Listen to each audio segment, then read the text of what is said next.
En la cordillera de los Andes, a 6.700 metros de altura, en la cima del volcán Llullaillaco, en la Argentina, un grupo de investigadores encontró en 1999 un santuario que contenía 3 fardos funerarios.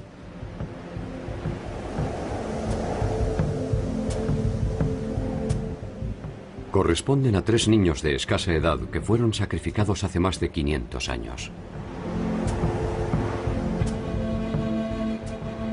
Las bajas temperaturas de la alta montaña conservaron los cuerpos con su musculatura intacta. Sus ropas estaban en buen estado. No poseían traumatismos ni daños corporales. Se encontraban recostados con sus piernas cruzadas y podría decirse que simplemente se habían quedado dormidos.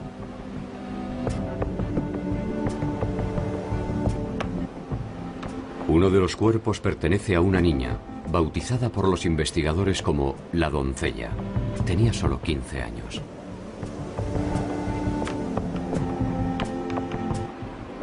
La niña del rayo no tenía más de 6 años y fue llamada así porque un rayo calcinó su cuerpo en algún momento posterior a su muerte.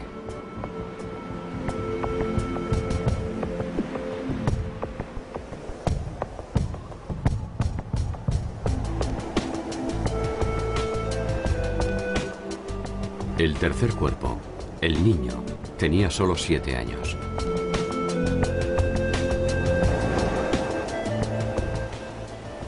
Junto a ellos se encontraron una serie de ofrendas, finas piezas de cerámica, exquisitos tejidos y algunos collares, entre los que destacan unos de color rosado realizados con muyú, un bivalvo originario de las costas del Ecuador y que fue conocido como el oro rojo de los incas.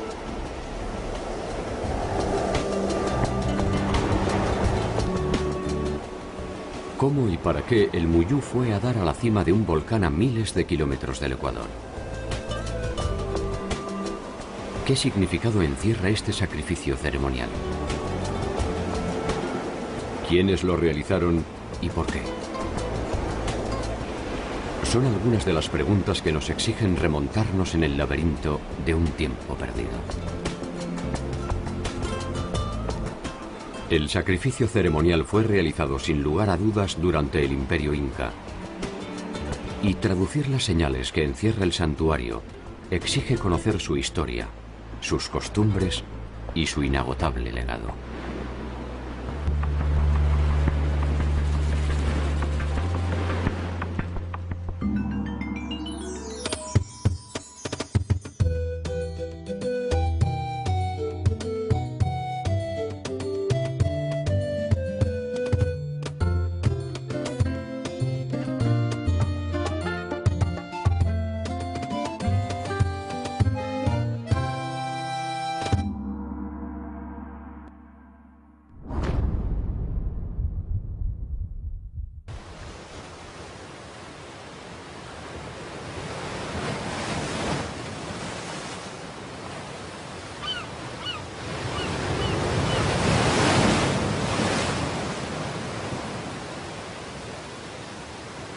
El muyú, oro rojo u oro de los incas, se reproduce en aguas cálidas al norte de Perú y el Ecuador y responde al nombre científico de Spondylus. Tenía para los incas un significativo contenido ornamental, pero también religioso.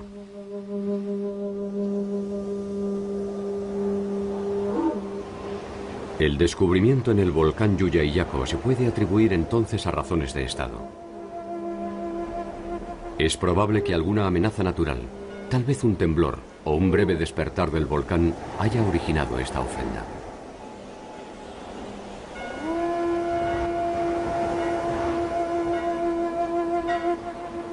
Los incas solo practicaban sacrificios humanos en situaciones excepcionales y en virtud de un principio básico para el funcionamiento de su mundo. Si algo se le pedía a los dioses, estos debían recibir algo a cambio. La cultura inca es una original y aparte. Naturalmente, Inca es un término que se usa para los últimos 100 años de la cultura prehispánica. Pero ese término significa miles de años de cultura anterior a los incas. Desde la Amazonia hasta el mar, desde Colombia hasta Chile y Argentina, atravesando Perú, Ecuador y Bolivia, el Estado Inca fue la organización política, económica, militar y cultural más extensa del continente americano.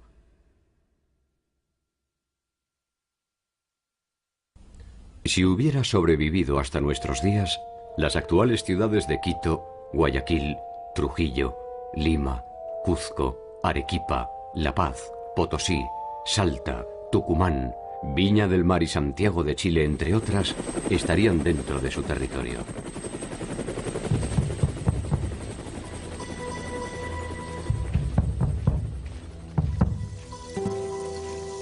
Sus ejércitos llegaron a contar con decenas de miles de hombres.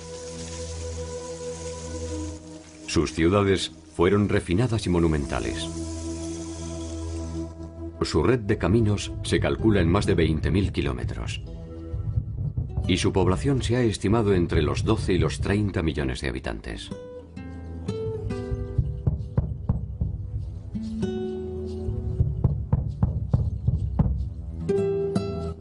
El nombre con el que los incas identificaban a su territorio era el de Tahuantinsuyo, y estaba dividido en 4 grandes suyus, o regiones. Chincheysuyo, hacia el norte, el Contisuyo, al oeste, Antisuyo, al este, y el Collasuyo, al sur. La referencia a partir de la cual se realizaba esta división era su capital, Cuzco.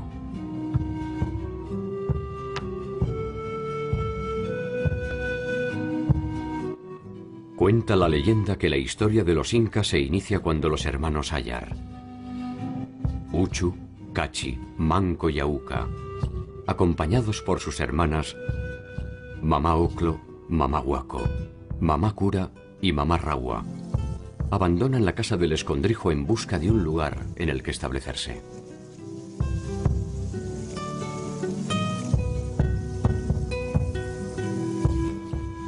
No hay acuerdo a propósito de si se trató de Ayar Manco o de Mamá Huaco, pero uno de los dos fue el que logró enterrar una vara de oro en el lugar en el que se fundaría Cuzco.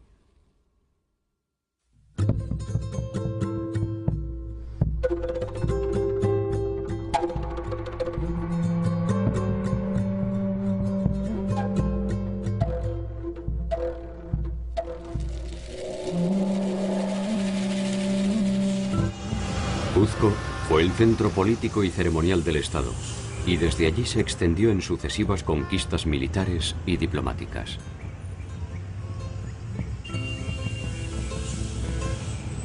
Sin embargo, su imperio fue uno de los más efímeros, y solo se desarrolló con plenitud durante poco menos de 100 años.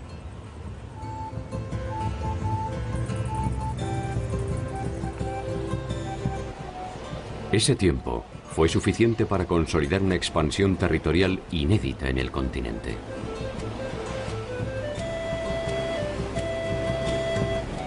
A lo largo y a lo ancho de su territorio construyeron obras de infraestructura militar, ceremonial y productiva.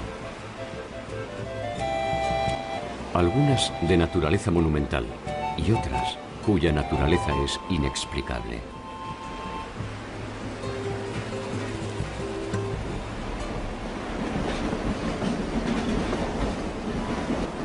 Como si esto fuera poco, se les debe a ellos el descaro de construir una ciudad en la cima del cielo, que permaneció invisible a los ojos del mundo por más de 3 siglos y medio. La enigmática Machu Picchu.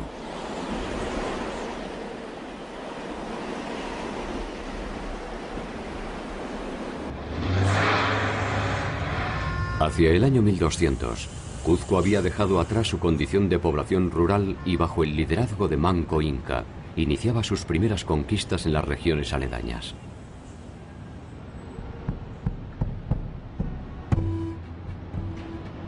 A mediados de 1400, los incas habían sometido a un importante número de poblaciones y comenzaban a dibujar los primeros trazos de su propia leyenda.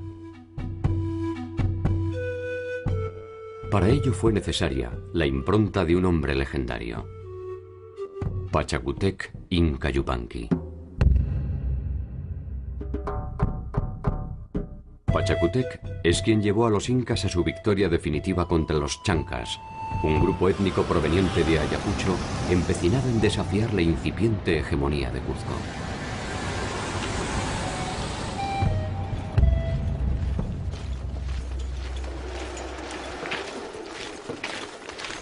El enfrentamiento entre ambos grupos era histórico e irreversible. En aquella ocasión, los chancas marchaban sobre Cuzco, y Viracocha, que estaba al mando de la ciudad, huye de la misma dejándola sola e indefensa.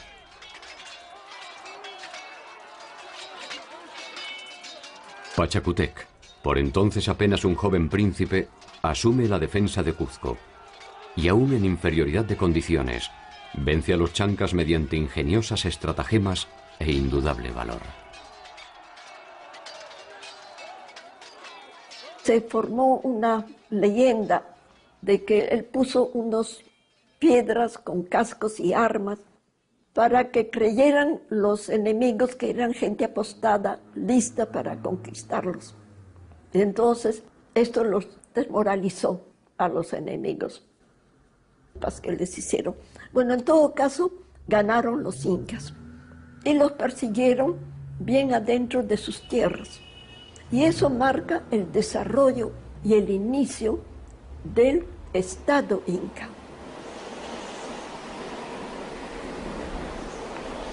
El triunfo inca inicia el liderazgo de Pachacútec, quien recibe en el templo de Inti Cancha el mandato divino para ser, de ahí en adelante, el soberano de todos los incas bajo el nombre de Pachacútec Inca Yupanqui, cuyo significado es el que transforma el mundo.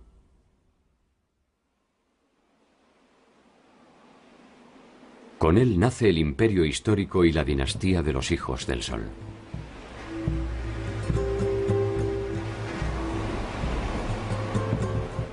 Pachacútec cambia radicalmente la historia de los incas. Hace evacuar el Cuzco y lo reconstruye íntegramente según su propia visión del mundo.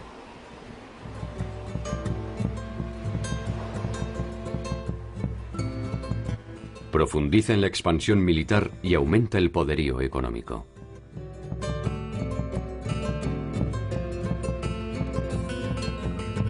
La construcción de caminos se transforma en una necesidad estratégica que permite no solo el movimiento de sus tropas, sino la intensificación del intercambio de bienes y servicios.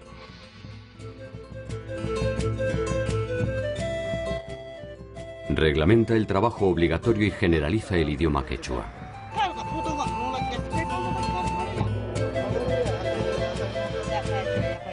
Construye palacios monumentales, casas de descanso, templos y fortalezas en torno a Cuzco, que ahora sí derrama su sombra de poder sobre el territorio.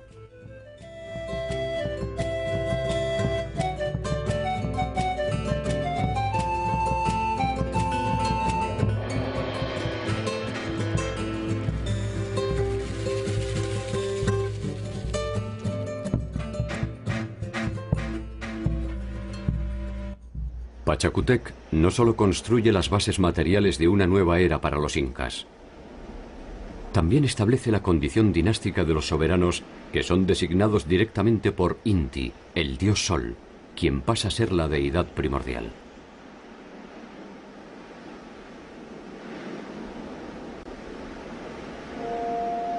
Inicia la segunda expansión del Estado. Por su actuación y la de sus generales, derrota a chancas, parcos y chimús y consolida su posesión del área de influencia del antiguo Tiwanaku, a orillas del lago Titicaca. Su sucesor Topa Inca multiplicará exponencialmente la expansión del Estado entre 1463 y 1493.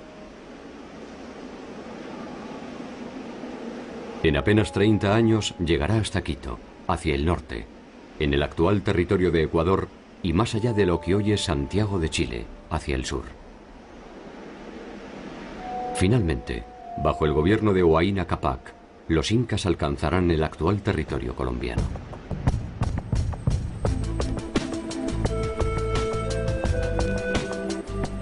Esta monumental expansión es el fruto de la combinación de un extraordinario poder militar con la decisión política de armonizar un territorio bajo reglas que encuentran su sentido en la milenaria cultura andina.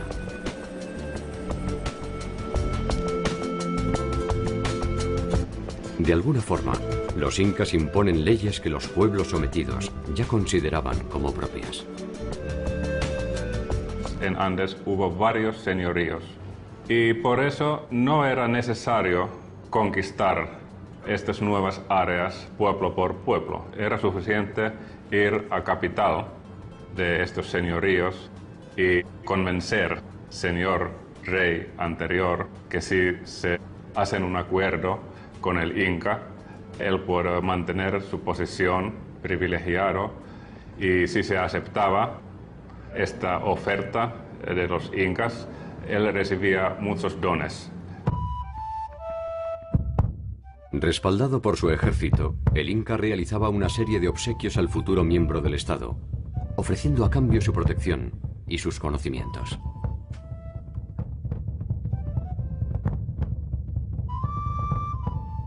Si algún pueblo se rebelaba ante la invitación, las consecuencias podrían ser desproporcionadas y ejemplificadoras.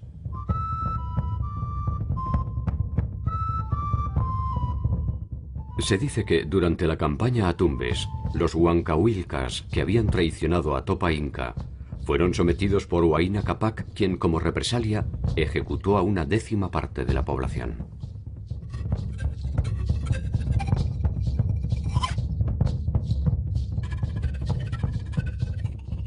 A los curacas supervivientes se les extrajeron 2 dientes superiores y 2 inferiores, para que todos identificaran a quienes osaron desafiar al Inca.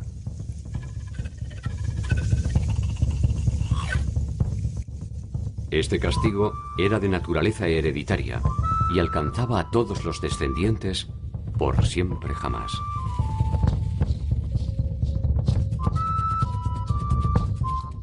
Tarde o temprano, a veces con tenue convencimiento, a veces bajo el influjo de las armas, uno a uno, los pueblos vecinos pasaron a formar parte del Estado Inca.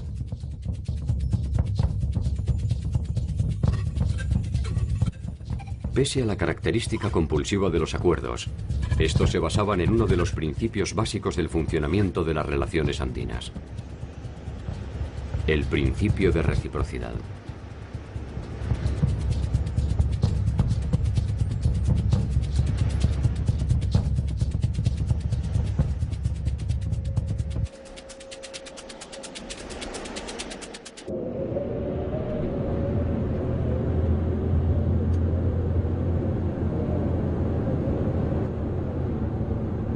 Las primeras hordas que llegaron a estos lugares del mundo llegan y encuentran un territorio hostil, difícil de conquistar. De ahí parte el sentido comunitario del mundo andino. Por eso hay que remontar a tiempos más atrás para comprender este espíritu comunitario que necesita recibir ayuda y dar ayuda, lo que se llama la reciprocidad.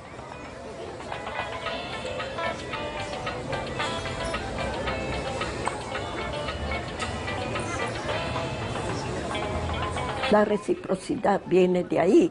Yo te doy, tú me das. Y toda la estructura inca se basa justamente en la reciprocidad.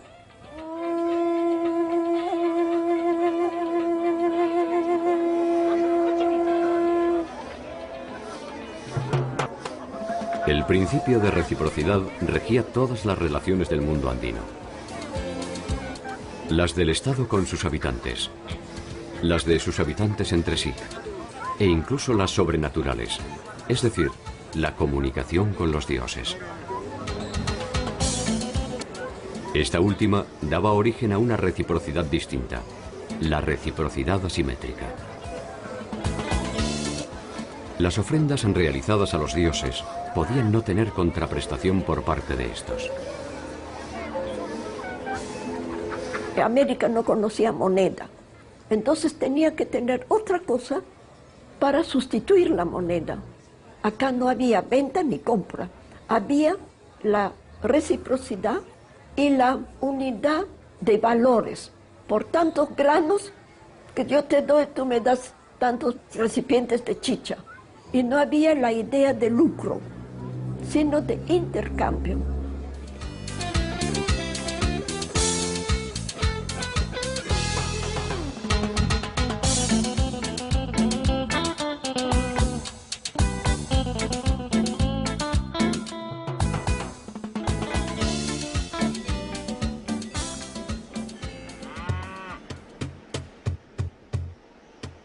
El Estado inca se basaba en la fuerza de trabajo para tener la riqueza que cada estado tiene. El hombre del común no daba nada de su parcela de tierra. Su parcela de tierra era intocable, era de él y nada más. Pero tenía que dar fuerza de trabajo al inca, a los dioses, una serie de obligaciones de trabajo. Y el producto del trabajo iba a los depósitos estatales. O sea que el Inca tenía una cantidad de productos alimenticios, de trabajos manufacturados, y que eso era su riqueza, de la cual necesitaba para la reciprocidad.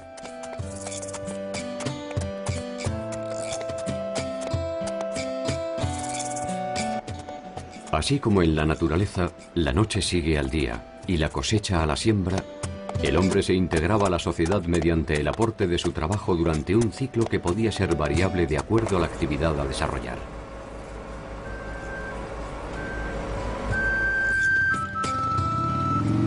El individuo cumple con el Estado y asegura su manutención.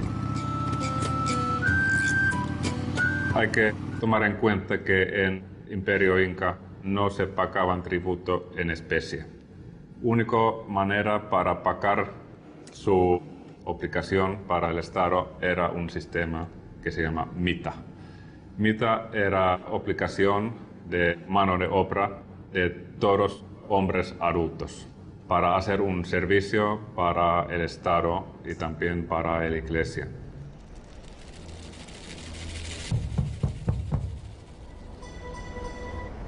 La mita podía prestarse no solo en la producción de bienes, sino también en la construcción de palacios, trabajando en las minas o en el mantenimiento y expansión de la red de caminos.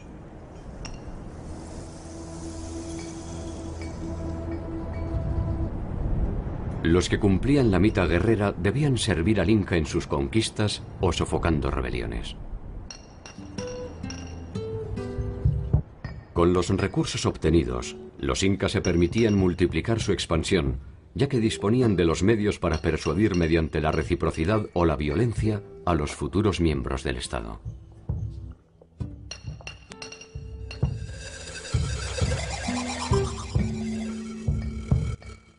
El trabajo era un valor fundamental de la sociedad incaica, y como tal, la holgazanería era castigada severamente.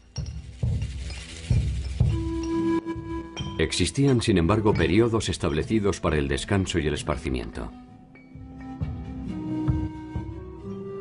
Otros tribus pagaban este tributo bailando para Inca. Sabemos que, por ejemplo, en Callabaya, una parte de población tenía que especializarse en baile y canto. Y cuando hubo unos actos importantes del Estado, ellos estaban bailando y cantando. Era su servicio del Estado. En el Imperio Inca era muy importante que todos jóvenes, adolescentes, tenían que casarse, porque cuando se casaban tenían todas las obligaciones para trabajar para el Estado. Y por eso anualmente estos gobernadores incas viajaban a las provincias y obligaron a mujeres y hombres a tomar su pareja y casarse.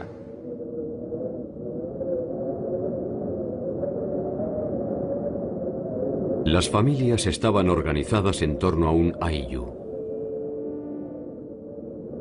El ayllu era un grupo poseedor de una unidad productiva en la que sus miembros trabajan según su especialidad. Podían ser artesanos, tejedores o agricultores.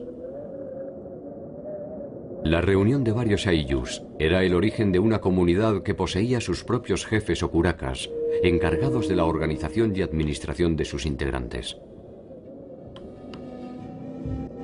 El producto de este servicio al Inca se depositaba en los tambos.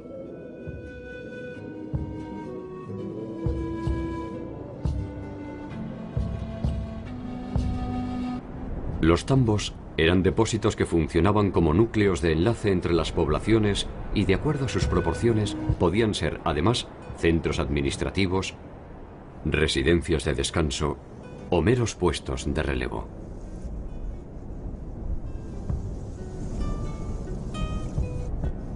Estos puestos se ubicaban cada 2 o 3 mil metros. Poseían al menos 2 mensajeros que, mediante un sistema de postas, podían transportar información o pequeños bultos atravesando el vasto territorio en algo más de 20 días.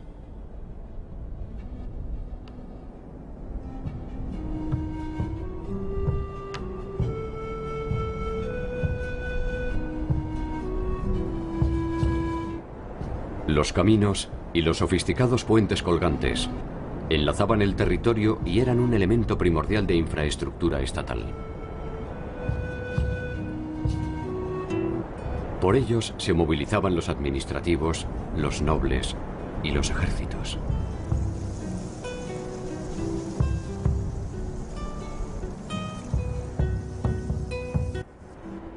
Una suerte de inteligencia estatal estaba conformada por los tucuiricus, los que todo lo ven, que velaban por el orden y el cumplimiento de la voluntad del Inca.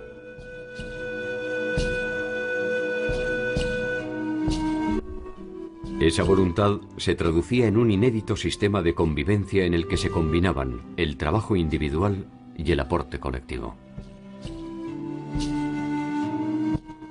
Cada victoria obtenida era el germen de una nueva conquista.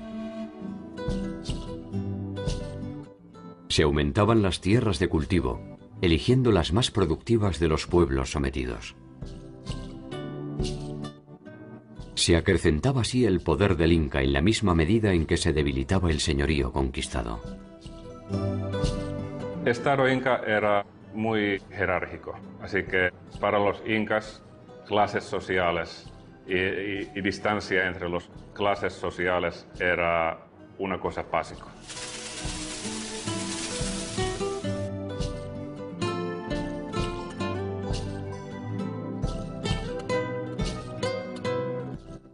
La jerarquización del Estado Inca no descuidó la larga tradición tecnológica que había fundado la base de los pueblos andinos. El conocimiento también formaba parte de este circuito de intercambios.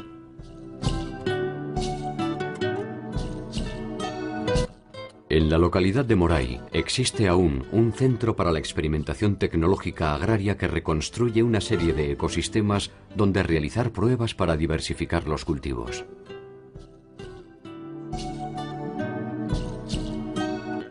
Allí se conocían y se exploraban cada uno de los ciclos de siembra, que posteriormente serían transmitidos a los nuevos miembros del Estado.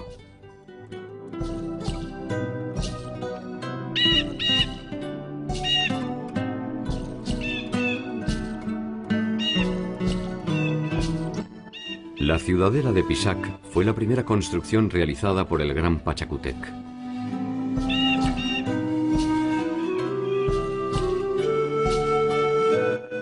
Se trata de una obra de carácter ceremonial y defensivo que se utilizaba también como residencia.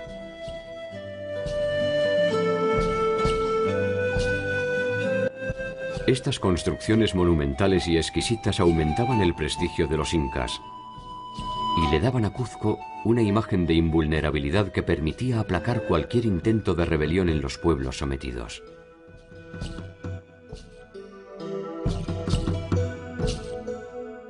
no era solo prestigio, porque también tenía mucho poder militar, casi 1 millón de hombres accesible para cualquier guerra que Inca quería competir. Y era una combinación de poder real y poder simbólico. Cuzco llegó a albergar más de 300.000 personas en el momento de la llegada de Pizarro, al mando del ejército invasor. Lo que empezó como una aldea rústica se transformó íntegramente bajo el gobierno de Pachacútec.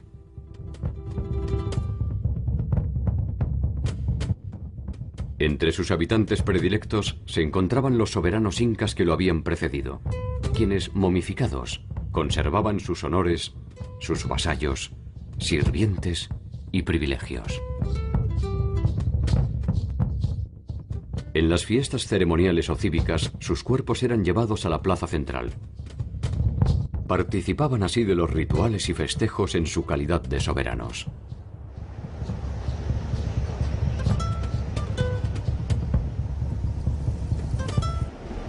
Fueron muchos e increíbles los logros y glorias alcanzados por Pachacútec.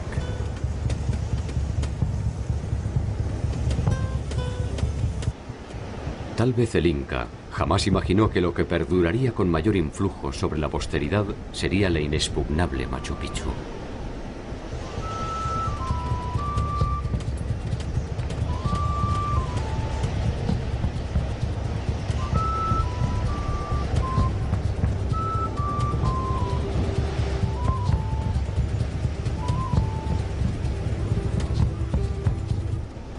Su sola observación alcanza para comprender la verdadera dimensión de la civilización inca.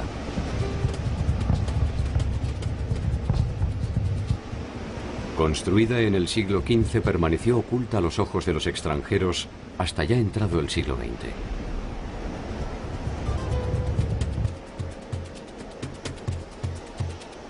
Después de la invasión española, y más allá de la cruda resistencia de los incas, el secreto se mantuvo en la montaña sin que nadie desvelara su existencia.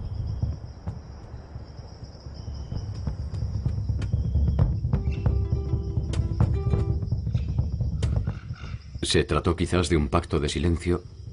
¿O fueron silenciados todos aquellos que conocían su ubicación?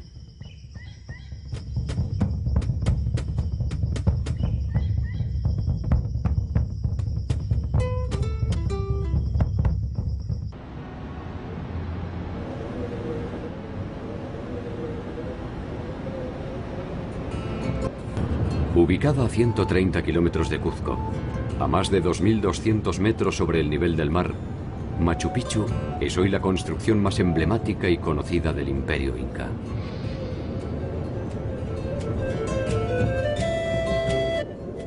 El azaroso camino que lleva hasta ella se confunde en los escarpados secretos del cielo y la montaña.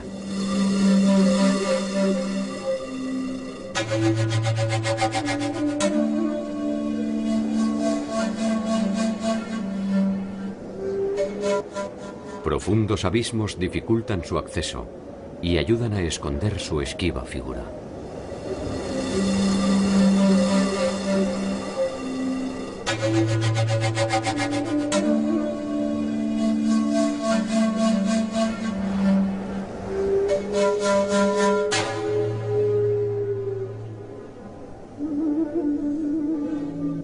La implacable belleza de la ciudad y el ámbito en torno a sus construcciones nos permiten suponer que sus fines ceremoniales y defensivos se complementaban con un espacio para el descanso y el recogimiento.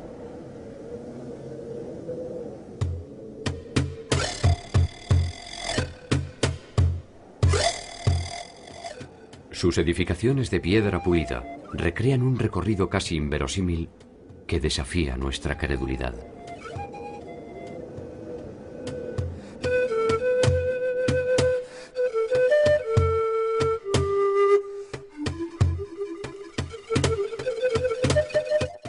Se supone que estaba dividida en 3 áreas. El llamado barrio popular, el área de los sacerdotes y la nobleza, y el sector ceremonial o sagrado destinado a la adoración de Inti, el dios Sol. Tres construcciones sobresalen en el área ceremonial. El Intihuatana, o lugar donde se amarra el sol. Una construcción de piedra pulida que parece representar el cerro Huayna Picchu, ubicado frente a la fortaleza. El Intihuatana era a la vez un altar y un sistema de medición del tiempo mediante la combinación de luces y sombras.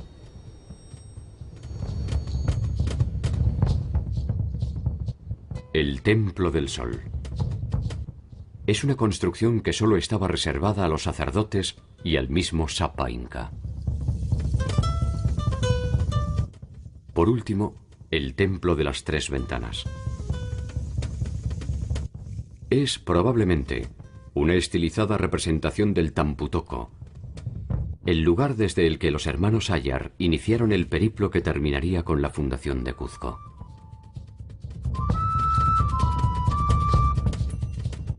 La nobleza habitaba una zona residencial de casas situadas sobre las laderas e identificadas con el color rojizo. Otras edificaciones estaban destinadas a los castigos y encierros, y se presupone la utilización del mausoleo monumental para ritos y ceremonias de importancia.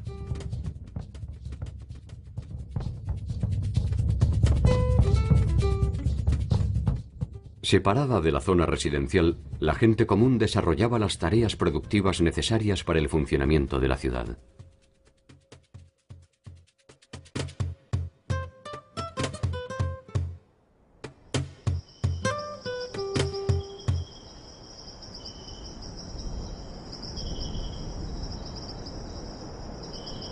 Los incas conocían y utilizaban el plano inclinado en sus construcciones.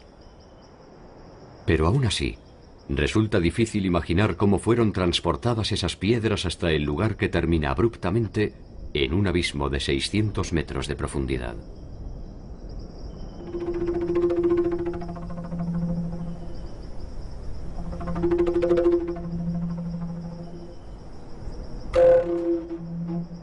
Son 140 construcciones y más de 100 escalinatas de piedra.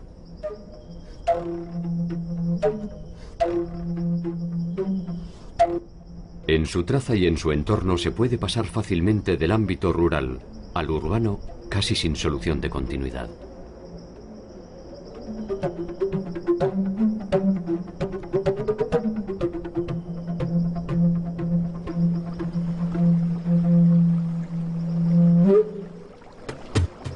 La ciudadela posee un sofisticado sistema de suministro de agua tallado sobre la roca que alimenta las fuentes interconectadas por canales y desagües.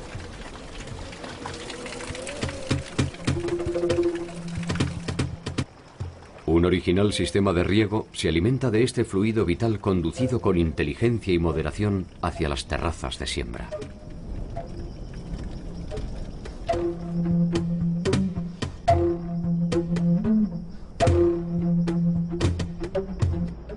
Desde el Huayna Picchu, el cerro que la tutela, puede observarse el conjunto arquitectónico en su totalidad.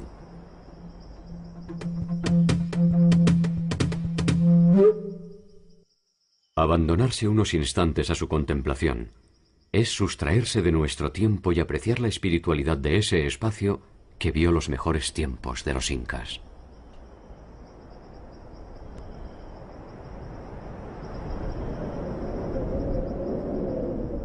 Una incómoda sensación de mundo perdido que parece emanar de sus rocas gastadas se dispersa con la misma impronta silenciosa con la que se ocultó Machu Picchu.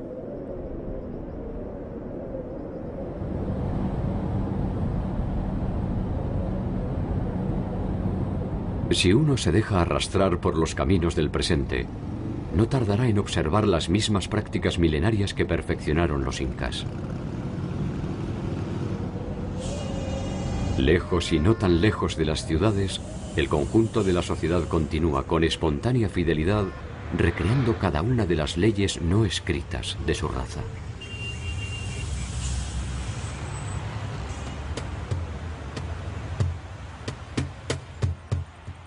Cuzco era la sede del gobierno, y Machu Picchu parece haber sido un refugio secreto. Los tambos, las fortalezas y las ciudadelas formaban parte del circuito que el Inca realizaba en su territorio.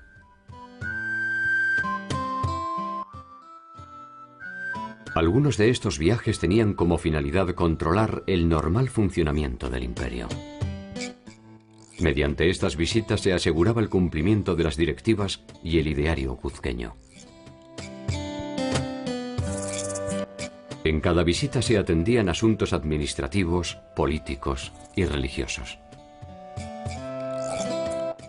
Periódicamente se relevaban existencias materiales, pertrechos y suministros y se censaba a la población.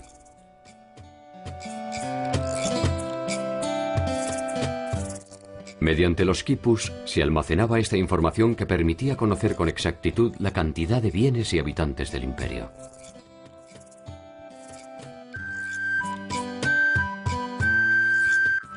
El quipu es un sistema de escritura mediante nudos de variadas formas agrupados en cuerdas de diversos colores. Preferentemente servía para registrar cantidades relativas a inventarios de cosas, nombres de personas, parentescos y tributos.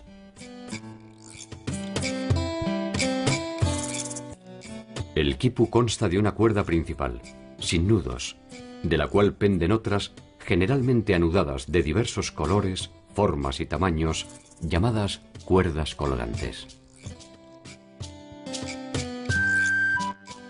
Los especialistas contemporáneos piensan que los colores, y quizás la forma del trenzado de las cuerdas, indican los objetos,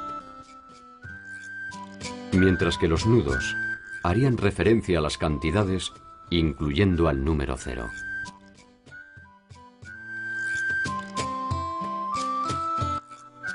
Toda esta información terminaba en Cuzco. El poderío de la ciudad alimentó también la existencia de la codicia, que sembró rápidamente la intriga entre los distintos miembros de la nobleza.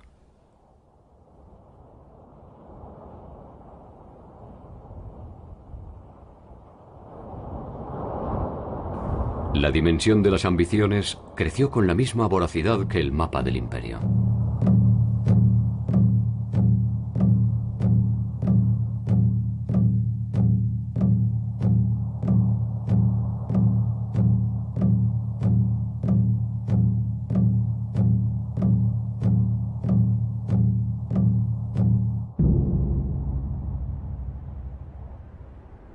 Pocos se animaban a desafiar al poderío inca. Ni curacas ni rebeldes. Los que lo hacían corrían el riesgo de ser aniquilados, castigados o, en el mejor de los casos, desterrados hasta el fin de sus días.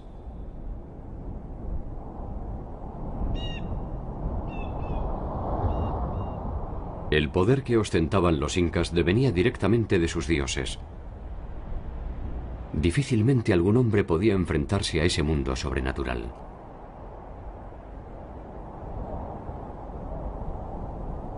Aquellos dioses que pertenecían a sus enemigos habían sido silenciados bajo el influjo de su conquista.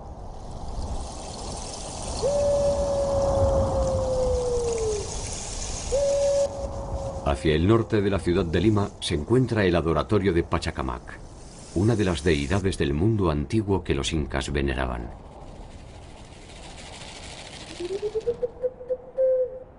Algunos incas lo incluyeron como estancia durante sus viajes administrativos y de conquista, y construyeron en él algunas edificaciones para sus fines particulares. Entre ellas se encuentra una de las casas de las escogidas, o vírgenes del sol. La visión medieval europea ofreció una mirada entre prostibularia y supersticiosa a propósito de las casas de las escogidas.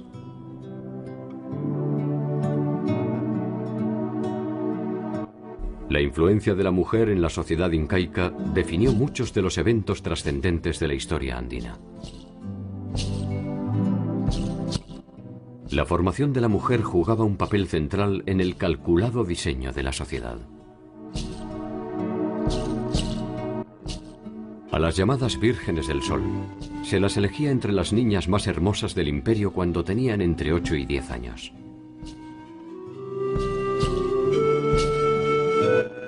Durante su estancia, se instruían en las técnicas del tejido, en la formación musical y en la elaboración de chicha, una bebida de base fermentada que se utilizaba en las celebraciones incas.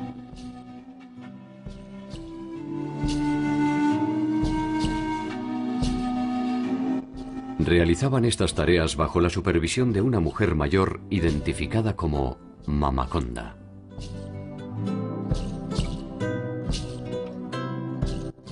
Permanecían en el lugar hasta los 14 años, cuando podían ser entregadas en matrimonio.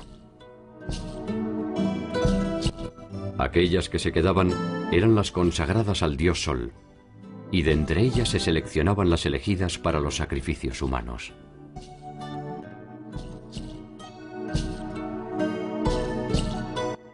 Una de ellas, portando un collar de muyú que fuera traído de las remotas costas del Ecuador al norte del imperio, abandonó un día una de estas casas para marchar en cortejo hacia el lejano sur, donde el volcán Yuyayaco había expresado en su idioma el enfado de los dioses.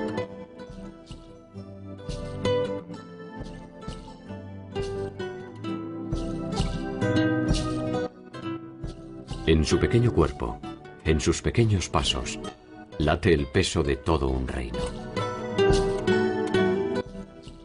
Ella va hacia la muerte como una ofrenda para que sus dioses restablezcan el equilibrio del mundo. Poco puede entender su trabajada pureza del verdadero fango que rige el destino de los hombres. Difícilmente pueda saber que el fin del imperio no será producto de un acto divino.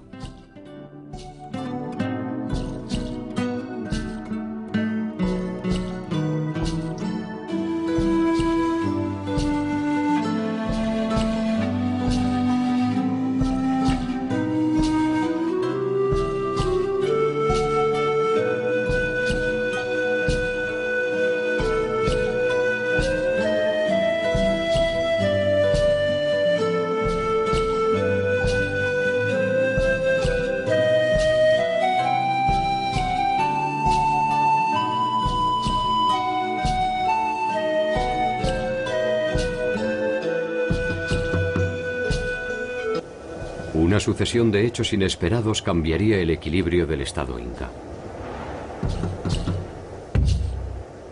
Hacia 1493 se inicia el gobierno de Huayna Cápac, que traslada el eje de Cuzco hacia Quito, donde fija su residencia en forma casi permanente.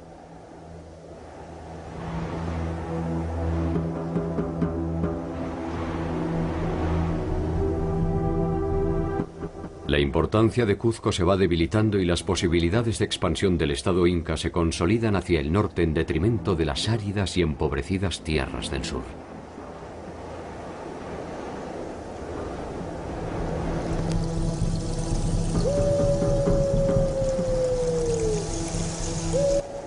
La muerte de Huayna Cápac dará inicio a las intrigas palaciegas que terminarán enfrentando a Cuzco y Quito. Las sucesiones incas son muy tumultuosas, con muchos asesinatos, intrigas, porque no había lo que hay en Europa, la primogenitura. Entonces era un número limitado de candidatos y había que escoger entre esos limitados candidatos. De ahí que vienen crímenes, pasiones y se matan y hacen de todo.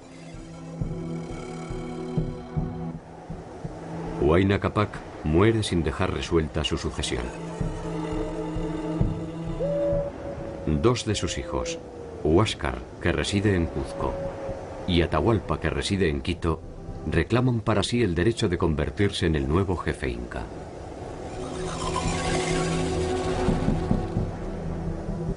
Por un tiempo, ambos comparten tensamente el control del Tahuantinsuyo.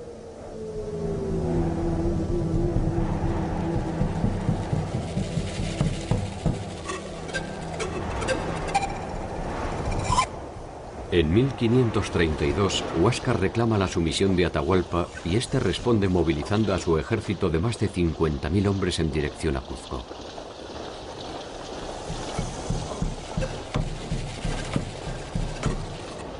Fue el principio del fin del imperio más extenso de América.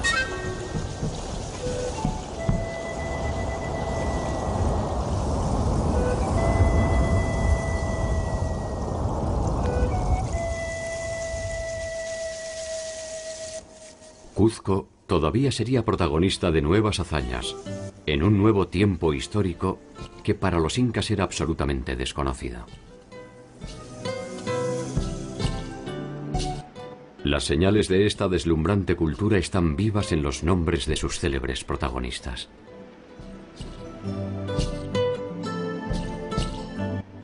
Por debajo de ellos, más allá del poder de sus ejércitos, más allá de sus intrigas palaciegas o de su temor reverencial, más allá de sus ciudades y sus monumentos,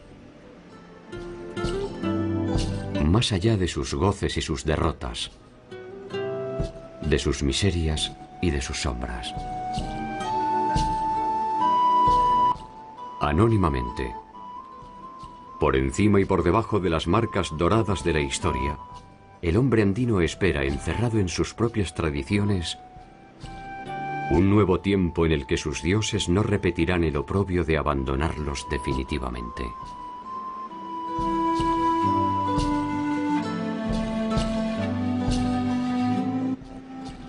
Tal vez porque saben que no hay imperio más perdurable que aquel que no es más que la suma de los hombres que lo componen.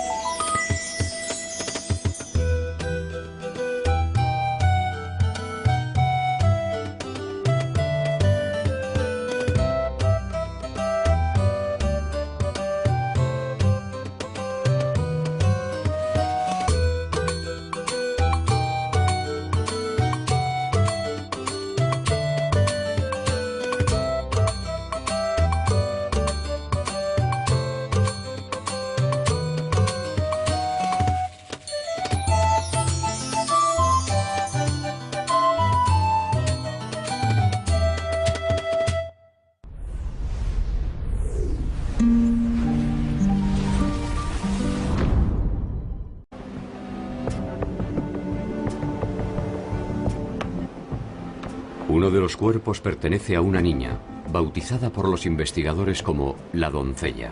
Tenía solo 15 años.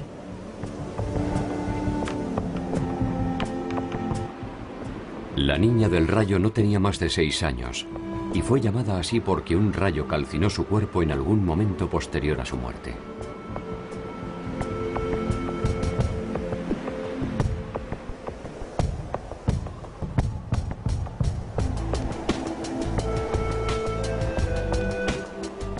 El tercer cuerpo, el niño, tenía solo 7 años.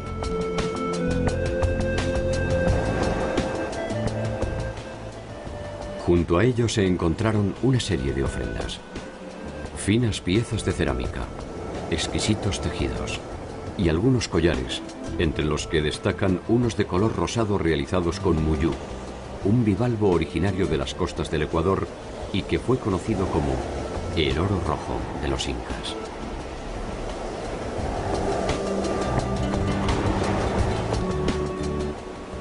¿Cómo y para qué el muyú fue a dar a la cima de un volcán a miles de kilómetros del Ecuador?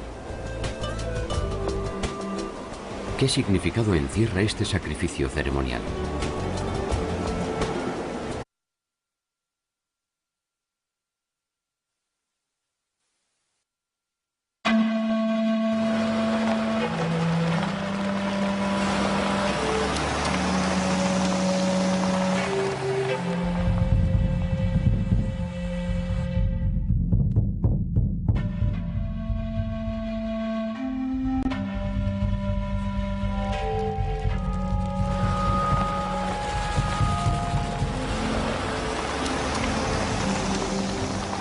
En la cordillera de los Andes, a 6.700 metros de altura, en la cima del volcán Yuyayaco, en la Argentina, un grupo de investigadores encontró en 1999 un santuario que contenía 3 fardos funerarios.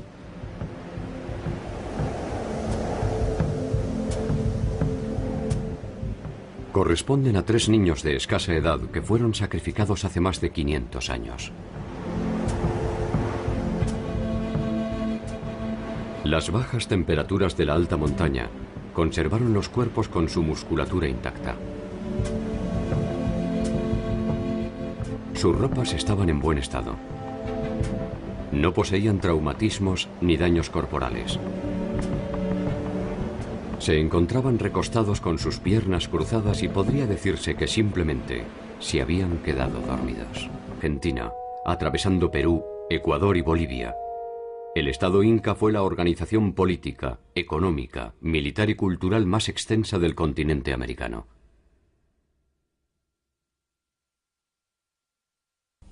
Si hubiera sobrevivido hasta nuestros días, las actuales ciudades de Quito, Guayaquil, Trujillo, Lima, Cuzco, Arequipa, La Paz, Potosí, Salta, Tucumán, Viña del Mar y Santiago de Chile, entre otras, estarían dentro de su territorio.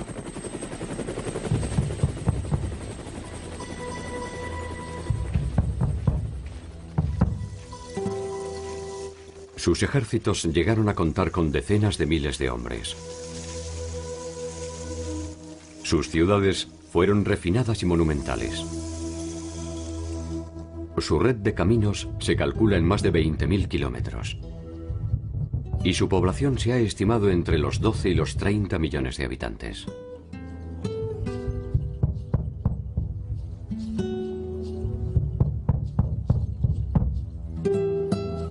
El nombre con el que los incas identificaban a su territorio era el de Tahuantinsuyo, y estaba dividido en 4 grandes suyus, o regiones.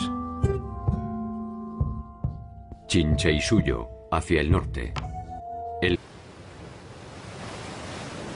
Tenía para los incas un significativo contenido ornamental, pero también religioso.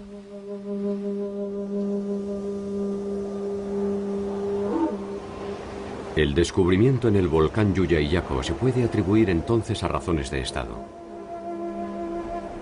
Es probable que alguna amenaza natural, tal vez un temblor o un breve despertar del volcán, haya originado esta ofrenda.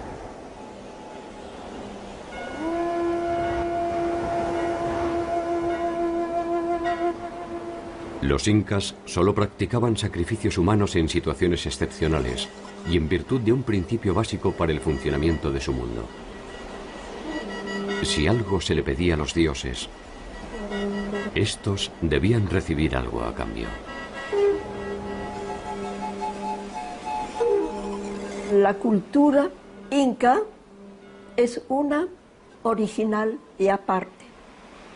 Naturalmente, inca es un término que se usa para los últimos 100 años de la cultura prehispánica. Pero ese término significa miles de años de cultura anterior a los incas. Desde la Amazonia hasta el mar, desde Colombia hasta Chile y Argentina, ¿quiénes lo realizaron y por qué? Son algunas de las preguntas que nos exigen remontarnos en el laberinto de un tiempo perdido.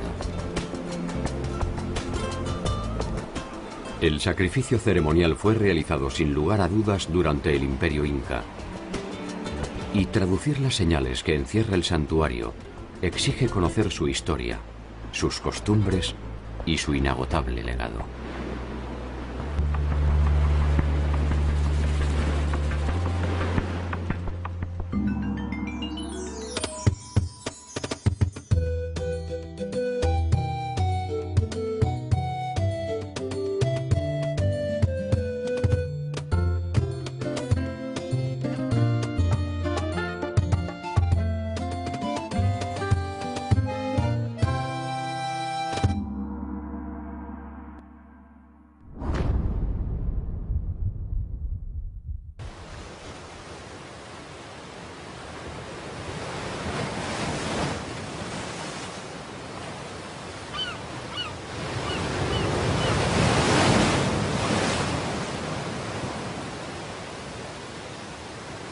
El muyú, oro rojo u oro de los incas, se reproduce en aguas cálidas al norte de Perú y el Ecuador y responde al nombre científico de Spondylus.